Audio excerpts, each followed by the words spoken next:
लाहौल स्पीति में हिमस्खलन की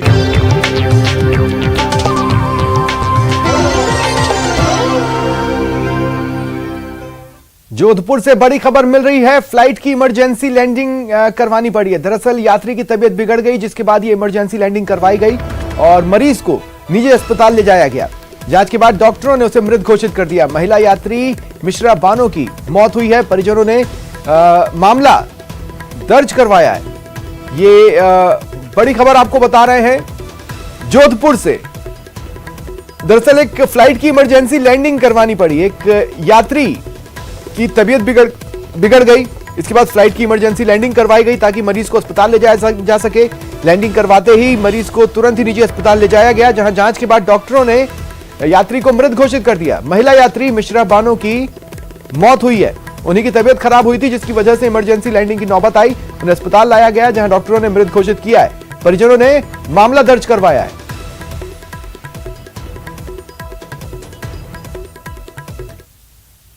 खबर दौसा से। अवैध अतिक्रमण के खिलाफ प्रशासन ने एक्शन लिया। प्रशासन ने लालसोट उपखंड के थलोज गांव में करीब 39 बीघा जमीन को अतिक्रमण से मुक्त करवाया। दरअसल आसपास के ग्रामीणों ने चारागाह भूमि में अतिक्रमण कर रखा था। चारागाह भूमि में ही सरसों और गेहूं की बुआई कर रखी थी, जिसके बाद राजस्व कर्मियों ने संज्ञान लिया, कार्रवाई की। इस दौरान राजस्व अधिकारियों ने ट्रैक्टर और जेसीबी के माध्यम से जमीन पर अवैध रूप से लगाई गई फसलों को नष्ट किया। बता दें, हाईकोर्ट ने जमीन से अतिक्रमण हटाने के निर्देश दिए थे। आदमियों ने क्या मतलब सिविल कोर्ट में क्या मतलब वो लगाई थी, हाई कोर्ट में सिविल रिट, उससे वहाँ डिसीजन हो गया। पीएलपी से भी डिसीजन हो गया अतिक्रमण हटाने का। जाब्ता नहीं मिलने के कारण पहले नहीं हटा पाए, फिर इन्होंने कंटेम लगा दिया। कंटेम के बाद वहाँ जाब्ता मिला है तो अतिक्रमण हटा। चित्तौड़गढ़ जिले के बड़ी साथड़ी में पूर्व विधायक प्रकाश चौधरी पर अवैध तरीके से जमीन कब्जा करने को लेकर शिकायत दर्ज कराई गई। बड़ी साथड़ी की रहने वाली उर्मिला समेत 5 लोगों ने एसपी को ज्ञापन सौंपा और पूर्व विधायक प्रकाश चौधरी, उनके बेटे और अन्य लोगों के खिलाफ कार्रवाई की मांग की।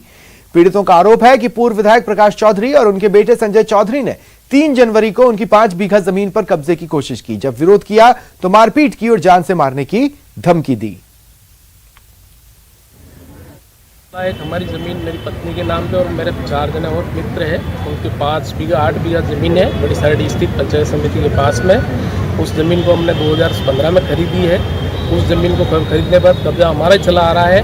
और अभी 3 तारीख को प्रकाश चौधरी के सालाजी लखन चौधरी, उसका बेटा संजय चौधरी और उसके संजय राजू चौधरी और 5-7 लेडीज़ थी और 10-15 अवैध गुंडे लेके हमारी ज़मीन पे मशीन चलाने आए थे। हम जब हमारे कोई मित्र का पार्टनर का वहाँ गए तो उनको कहा तुम्हारी ज़मीन नहीं है, ये हमारी ज़मीन है और यहाँ आएंगे तो हम आप तक मार देंगे। बात कोटा की, जहां कांग्रेस के 2 नेताओं के बीच हुआ विवाद तूल पकड़ रहा है। एक दूसरे के खिलाफ थाने में मामला दर्ज कराया गया। विवाद के बाद कांग्रेस महिला मोर्चा की 12 जिला अध्यक्ष पलायथा की पूर्व सरपंच ने अपनी ही पार्टी के नेता और उसके 3 साथियों पर कर्मचारियों को धमकाकर 50,000 रुपए मंथली मांगने और मारपीट का आरोप लगाया। दूसरी ओर सिमलिया कांग्रेस के मंडल अध्यक्ष की ओर से भी कांग्रेस महिला नेता और उनके साथियों पर गाली गलौज का मामला दर्ज कराया गया है। से गाड़ी में बैठ के कागज देने जा रही थी तो ये महावीर मीणा और राजकुमार मीणा, इन दोनों ने मुझे रास्ते में रोका, मेरी गाड़ी से मुझे खींचकर मेरा हाथ पकड़ा, मुझे नीचे गिराया, मेरे को गालियां दी, मुझे गंदी गंदी गालियां दी और मेरे साथ बहुत बदतमीजी की, जिससे मैं बहुत आहत हुई हूँ। मैंने इनके खिलाफ सिमलिया थाने में एक रिपोर्ट दर्ज कराई है। दोबारा खान की जोक में आओगे ना तो गोली मार देंगे तुम्हारे को, तेरे हाथ पांव तोड़ देंगे। इधर दोबारा तो झिकना नीचे मुझे खानों की तरफ। हमारा तो धंधा है खानों से। तो ये अपना आपको क्या समझ रहा है? हमारे ऊपर कितने बड़ा नेताओं का हाथ है। अब पहले नंदवाड़ा ने हमारा मोबाइल छीन के ले लिया। बात अलवर की, शराब पीना एक युवक को भारी पड़ा। शहर के काला कुआं इलाके में शराब पीकर युवक एक घर के सामने लेट गया। गुस्साए मकान मालिक ने शराबी युवक के साथ मारपीट की। शराबी युवक के हाथ पैरों में फ्रैक्चर हुआ है, उसके सिर में भी चोटें आई हैं। घायल युवक के परिजनों ने युवक को अलवर के सरकारी अस्पताल में भर्ती कराया, उसका इलाज जारी है। मारपीट की घटना को लेकर अरावली विहार थाना पुलिस अस्पताल पहुंची और पीड़ित के बयान लिए। फिलहाल पुलिस जांच कर रही है। होती है पड़ा था, मैं 2 बजे जाती, मैं काम कर रही थी, 2 लेडीज आई थी, उन्होंने मुझे बताया कि भाई तेरे बेटे को वहाँ पड़ा, उसने सरदार जी ने मारा। कौन है सरदार जी? अब उसका नाम की नहीं पता, उसके घर की पता मुझे। कहाँ रहता है? काले कुआं में, ये 3 क्या बट्टा काम में। करता है आपका लड़के का? क्या नाम है, क्या काम करता है? ये कबाड़ा बीनता जी। क्या नाम है इनका? जगदीश। तो उनके मकान के आगे किस तरीके से पड़े हुए थे? और ये नो ही पड़ा था ऐसे लेटा हुआ। मैं इसको उठा के रिक्शे में लिया यहाँ पे। बात उदयपुर के भोपालपुरा थाना इलाके के शास्त्री सर्कल में स्थित अलका होटल के पास सूखे नाले में एक युवक की लाश मिलने के बाद क्षेत्र में सनसनी फैली। बता दें, सूचना मिलने पर पुलिस पहुंची, नाले से शव को निकाला। पुलिस ने घटनास्थल का निरीक्षण कर शव को मोर्चरी में शिफ्ट करवाया। पुलिस ने बताया मृतक की अभी शिनाख्तगी नहीं हुई है और प्रयास किए जा रहे हैं।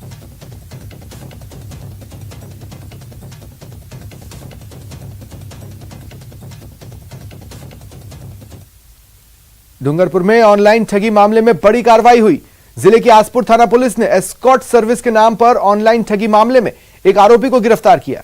वहीं पुलिस ने आरोपी का मोबाइल भी जब्त किया है। पुलिस ने बोगस ग्राहक बनाकर पुष्टि होने पर कार्रवाई को अंजाम दिया। आरोपी एस्कॉर्ट सर्विस के नाम पर लड़कियां उपलब्ध कराने का झांसा देकर लोगों से ऑनलाइन ठगी किया करता था। पुलिस की टीम ने सकानी गांव में भावेश पाटीदार के घर पर दबिश दी। आरोपी भावेश को गिरफ्तार किया।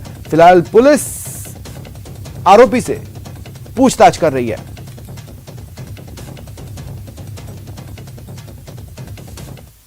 और अब जोधपुर से आई एक तस्वीर देखिए। जोधपुर में बदमाश कितने बेखौफ हैं, तस्वीरों को देखेंगे समझ लेंगे। 2 बदमाश एक कुरियर कंपनी के ऑफिस में दाखिल हुए, हेलमेट पहनकर, जाहिर है अपनी पहचान छुपाने के लिए। और इसके बाद उन्होंने फिल्मी स्टाइल में आते ही पिस्टल तान दी कर्मचारियों पर। कर्मचारियों को घुटने पर बिठा दिया। बड़े ही आराम से हथियार की नोक पर 2,61,000 लूटे और चले गए। ये बदमाश इतने शातिर थे कि फिंगरप्रिंट न रह जाए इसलिए ग्लव्स भी यानी दस्ताने भी पहन रखे थे। लूट की वारदात बैंक कॉलोनी में हुई है। पूरी वारदात सीसीटीवी कैमरे में कैद हुई। पुलिस जांच कर रही है।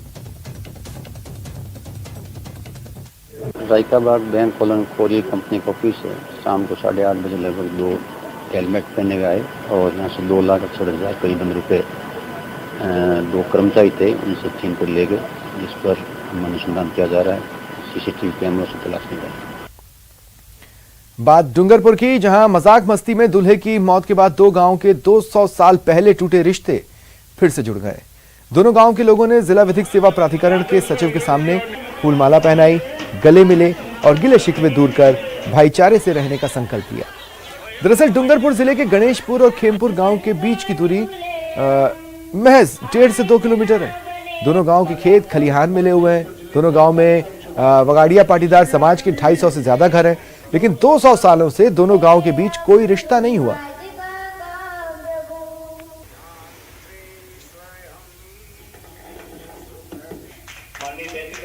गांवों ने मिलकर हमने 2 साल से भी हमें चर्चा चल रही थी कि अभी अपने गांव का, दोनों गांव को आने जाना का, संबंध करना का ये काम करना है।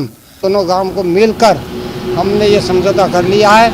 ये मैं मानता हूं कि अन्य हमारे जो देश में और इस प्रकार की जो प्रेरणास्पद इन्होंने पहल की है वो पूरे देश के लिए प्रेरणास्पद है। और मैं सभी ग्राम वासियों को माननीय अध्यक्ष जिला विधिक सेवा प्राधिकरण की ओर से शुभकामनाएं देता हूं। राजस्थान का बजट आने वाला है। इससे पहले बजट के 3 मंत्र सामने आए। बजट से पहले बजट की एक झलक इसमें मिल रही है। देखिए, बचत, राहत और बढ़त पर फोकस की बात की गई है। सीएम गहलोत ने यह स्लोगन शेयर किया है सोशल मीडिया अकाउंट पर। उन्होंने ये शेयर किया, डीपी उन्होंने बदली है, होम पेज को भी बदला है इस स्लोगन से।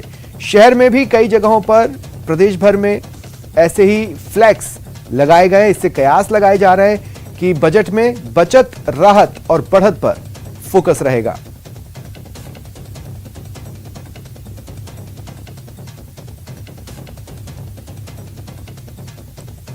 देखिए, युवा खिलाड़ी और महिलाएं सरकार क्लियर करती रही है कि इन पर उनका फोकस रहना है। ऐसे में बचत यानी सेविंग्स किस तरह से सरकार इस बजट में किस तरह के प्रावधान लाती है देखना होगा। राहत के लिए सिलेंडर की घोषणा तो वो कर ही चुके हैं, 500 रुपए में सिलेंडर। और बढ़त यानी इकोनॉमी को बढ़ाना और लोगों को बढ़ाना, तो देखना होगा कि अगर इस पर फोकस हो रहा है और इन 3 दायरों में बजट को रखा जा रहा है तो किस तरह का वो सामने आता है।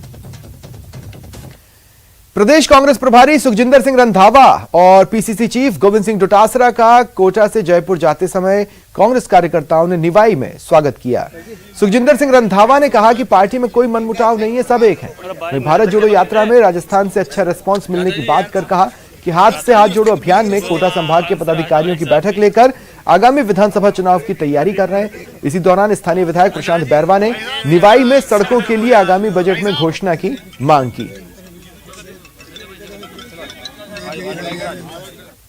पहले भी जो यात्रा राहुल जी की हुई वो बहुत सक्सेसफुल हुई राजस्थान में, और जो हाथ से हाथ जोड़ो मेरे ख्याल हम इसमें भी पूरे इंडिया से लीड कर रहे हैं, और हमारे जो वर्कर हैं, लीडर हैं, सभी हाथ से हाथ जोड़ो प्रोग्राम में पूरा काम कर रहे हैं। आज हमारे यहाँ कोटा रीजन की जो मीटिंग है उसको लेंगे और सभी लीडर्स के विचार भी सुनेंगे और उनको बताएंगे कि क्या क्या करना है, और लोगों में जाकर कांग्रेस का प्रचार कैसे करना है वो सभी बातें करेंगे। हमारे कोई खींचतान नहीं है, हम सब एक हैं। ये बीजेपी वालों से सवाल पूछो कि किरोड़ी जी सतीश पूनिया के लिए क्या कह रहे हैं, सतीश पूनिया किरोड़ी जी के लिए क्या कह रहे हैं, और राजेंद्र जी राठौड़ गजेंद्र सिंह जी के लिए क्या कह रहे हैं। वो उनमें खींचतान है, वो विपक्षी भूमिका निभा नहीं पा रहे, और हम सुशासन दे रहे हैं, गुड गवर्नेंस दे रहे हैं, अच्छी हमारी फ्लैगशिप योजनाएं हैं, और कोई एंटी कमेंशन नहीं है। 2023 में हम सब मिलकर के चुनाव लड़ेंगे और पुनः यहाँ पर सरकार बनाएंगे। सड़कों की मरम्मत मैं चाहता हूँ कि और मेरे यहाँ पे बहुत प्रॉब्लम है। आई थिंक कोई और सड़कों में बजट मिल जाए इस बजट के अंदर तो मैं समझता हूँ बहुत अच्छी बात रहेगी। बात दौसा की, जहां 12 फरवरी को पीएम नरेंद्र मोदी आ रहे हैं दिल्ली मुंबई एक्सप्रेसवे के प्रथम चरण का उद्घाटन करने।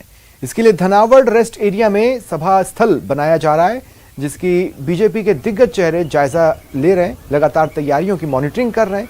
इनका कहना है कि गांव-गांव में जाकर लोगों को एक्सप्रेसवे की खूबियां बताएंगे और प्रधानमंत्री मोदी के कार्यक्रम में आने के लिए आमंत्रित करेंगे। बूथ स्तर तक बीजेपी के पदाधिकारी जाएंगे, हर बूथ से कार्यकर्ताओं को लेकर धनावड़ आएंगे। देश के प्रधानमंत्री नरेंद्र मोदी 12 फरवरी को दौसा आने वाले हैं और इसकी व्यापक स्तर पर धनावड़ रेस्ट हाउस में तैयारियां की जा रही हैं, डोम आदि लगाए जा रहे हैं और तैयारियों को, क्योंकि 12 तारीख के नज़दीक है, कुछ दिन बचे हैं, ऐसे में तैयारियों को शीघ्र पूरा करने की कोशिश की जा रही है। भारतीय जनता पार्टी के प्रदेश अध्यक्ष वगैरह दौरा कर चुके हैं। आज दौसा के स्थानीय नेता हैं वो यहाँ का दौरा कर रहे हैं और तैयारियों का जायजा ले रहे हैं। हमारे साथ पूर्व विधायक शंकर शर्मा जी हैं। सर, प्रधानमंत्री के दौरे की क्या तैयारियां हैं और तैयारियां समय पर पूरी हो, अधिक से अधिक लोग जुटे, इसके लिए क्या प्लानिंग की जा रही है? देखिए, खासतौर से यहाँ पर 10 जिलों को जिम्मेवारी दी गई है कि प्रधानमंत्री जी के उसमें, और 10 जिलों के ही कार्यकर्ता, मंडल अध्यक्ष, संगठन के जिला अध्यक्ष, प्रचारक, सभी लोग इसके अंदर जुटे हैं। ये हमारी तीसरी मीटिंग है आज, और अब कल से हमारी ये तय कर लिया गया है कि हम हर गांव को, कार्यकर्ता को किस तरीके से लाएंगे, कैसे बसें उनको अलॉट किया जाएगा, उनकी क्या सुविधा रखी जाएगी, ये सारी व्यवस्था का प्रश्न किया जा रहा है।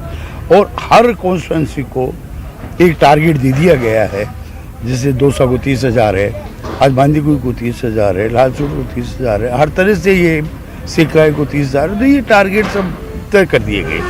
और हम सब केवल 12 तारीख तक एक उत्साह के रूप में, जोश के रूप में, इतना बड़ा काम दौसा जिला को जो मिला है, क्योंकि आप ये देख लीजिए कि ये जो सड़क जो जा रही है, पहले मिल गई मनोहरपुरा से लेके और कोतुन तक की, इन्हीं गडकरी जी ने दी, और अब ये वाली सड़क, इतना बड़ा फायदा जो दौसा जिला को होगा, उसका उत्साह आम आदमी में है। बिल्कुल, और भी भारतीय जनता पार्टी के जो संगठन के पदाधिकारी हमारे साथ हैं, बूथ स्तर के कार्यकर्ता इसमें शामिल हो, इसके लिए क्या प्लान है? हमने ये जो कोर एरिया है सभा स्थल के इर्द गिर्द का, इनमें जो हमारे बूथ पड़ते हैं उनमें चिन्हित करके और उनसे अधिक संख्या में अपने बूथ के जो कार्यकर्ता हैं वो पहुँचे, और ना केवल ये एक भारतीय जनता पार्टी का कार्यक्रम बन के रह जाए, ये पूरे दौसा जिले वासियों के लिए एक अभूतपूर्व सौगात माननीय प्रधानमंत्री जी नरेंद्र मोदी के नेतृत्व में मिलने जा रही है, और ऐसा राजपथ, ये विकास पथ के रूप में अग्रसर होगा। ये सब दौसावासियों के लिए एक जन जन का कार्यक्रम बने, ऐसी हमारी अपेक्षा है। आशीष शर्मा, न्यूज़ 18, दौसा।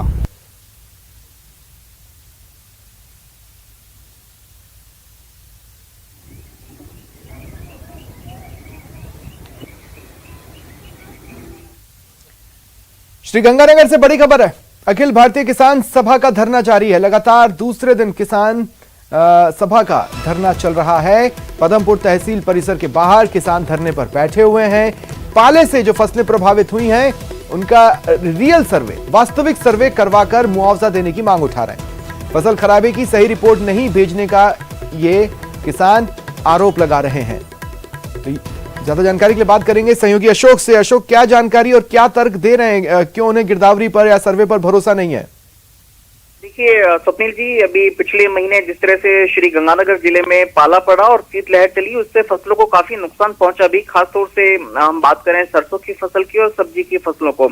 हालांकि मुख्यमंत्री अशोक गहलोत के द्वारा प्रभावित क्षेत्र में सर्वे कराने के निर्देश दिए गए और उसके बाद सर्वे कार्य शुरू भी कर दिया गया है। लेकिन अखिल भारतीय किसान सभा के किसानों का कहना है कि अभी ना तो ठीक तरीके से सर्वे शुरू किया गया और जहां कहीं भी अभी तक सर्वे किया गया है वहां पर वास्तविक रिपोर्ट ऊपर नहीं भेजी जा रही है। हालांकि नुकसान 50 से 60% तक देखा जा रहा है कुछ क्षेत्रों में, लेकिन किसानों का कहना है कि पटवारी या गिरदावरों के द्वारा महज 10 से 20% का ही खराबा दिखाकर और महज खानापूर्ति की जा रही है, जिससे प्रभावित किसानों को खासा नुकसान उठाना पड़ेगा। इसी बात को लेकर अखिल भारतीय किसान सभा के द्वारा वास्तविक सर्वे कराया जाए ताकि प्रभावित क्षेत्र किसानों को उचित मात्रा में जल्द से जल्द मुआवजा दिया। अशोक, शुक्रिया। खबर दौसा से, जहां किसान खुद अपने खेत में हुए नुकसान का नमूना दिखाने सरकारी दफ्तरों के चक्कर लगा रहे हैं। दौसा कलेक्ट्रेट में कुछ किसान हाथ में सरसों की पुली लेकर पहुंचे। उन्होंने अफसरों को दिखाया कि उनकी सरसों की फसल पूरी तरह खराब हो चुकी है। इसमें 80 से 100 कितने तक नुकसान हुआ है। किसानों का आरोप है कि गिरदावरी रिपोर्ट तैयार करने के लिए राजस्व के अधिकारी और कर्मचारी किसानों के खेतों में नहीं पहुंचे। अफसरों ने अपने चेंबर में बैठकर ही गिरदावरी की रिपोर्ट सरकार को भेज दी और नुकसान का आकलन भी केवल 15 से 20% किया। कांदोली कालोखो के रहने वाले हैं और कांदोली से आए हैं एसडीएम साहब के पास में दिखाने के लिए। हमारी गांव में 85% सरसों की फसल है, जिसमें पाले से हमें बहुत बड़ा 100% नुकसान है, जिससे हम केसीसी किससे जमा कराएं, हमारा टावर किससे पाले, हमारे ढोर कैसे पालन होगा। हमारे गांव में 85% पानी की कमी होने की वजह से ज़्यादातर फसल की खेती है और फसल 80-85% बिल्कुल नष्ट हो चुकी है और सरसों की फसल बिल्कुल 80-85% नष्ट हो चुकी है और ये सर्दी का पाला जो पड़ा है उससे सारी नष्ट होगी। पोखरण में इंदिरा गांधी शहरी रोजगार गारंटी योजना में एईएन और जेईएन पर रिश्वत लेने का आरोप लगाकर मजदूरों ने हंगामा किया। शहर में तालाबों और कई जगहों पर इंदिरा गांधी शहरी रोजगार गारंटी योजना के तहत काम हो रहे हैं, जिसमें मजदूरों ने हाजिरी बनाने के लिए एईएन और जेईएन पर रिश्वत मांगने का आरोप लगाया है।